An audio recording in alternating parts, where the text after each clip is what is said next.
You know what's crazy is that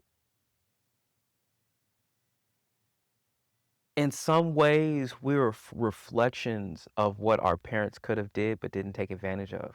Maybe they didn't have the tools. They didn't have the ability. Maybe didn't have the tools, Ugh, maybe didn't have the ability, maybe didn't have the discipline.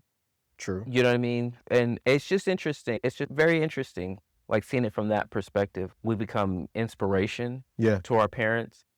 In some unfortunate cases, that our parents end up competing with us. I don't feel like I've experienced that, but I have seen competition and jealousy. Yeah, that's where it gets.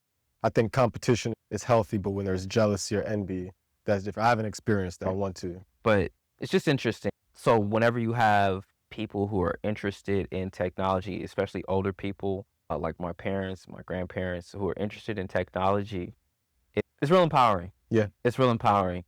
I think if I can get my mom to learn how to use I think that'd be dope. Cause my mom, bruh, I'm encouraging my mom to utilize AI so she don't have to utilize me. Right. Bruh, when I tell you, like I've had to go after her HOA, right? Yeah. And then trying to draft all that stuff and versus now, and this was some years ago without having AI. And now I've been in positions where I've had to draft legal documents and being able to draft those documents in 20 minutes. Correct. It's amazing.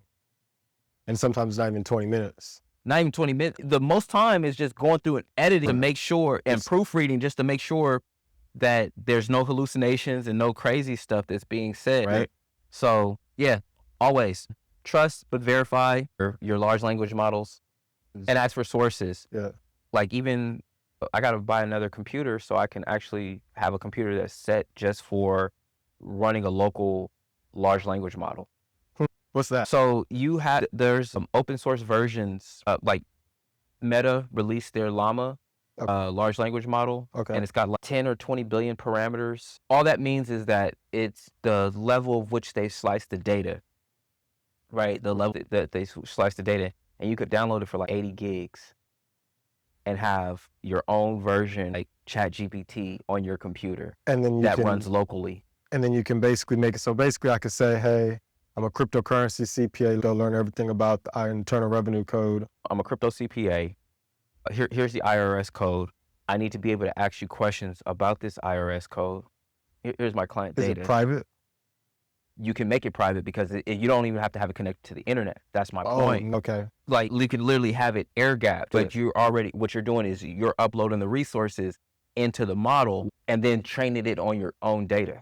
Wow. Okay. So it's completely off the internet. So that's been my biggest thing. So I've never put any client information ever on AI because that goes to some data server and there's privacies and there's confidentiality. Yep. So I might draft a contract without any details and then I have to go in and write their name or type it in. Yep. And so now what you're saying is I can basically have that off the internet on my computer so that there is no possibility of information being stolen. Correct. And then I can generate everything from my computer. Correct.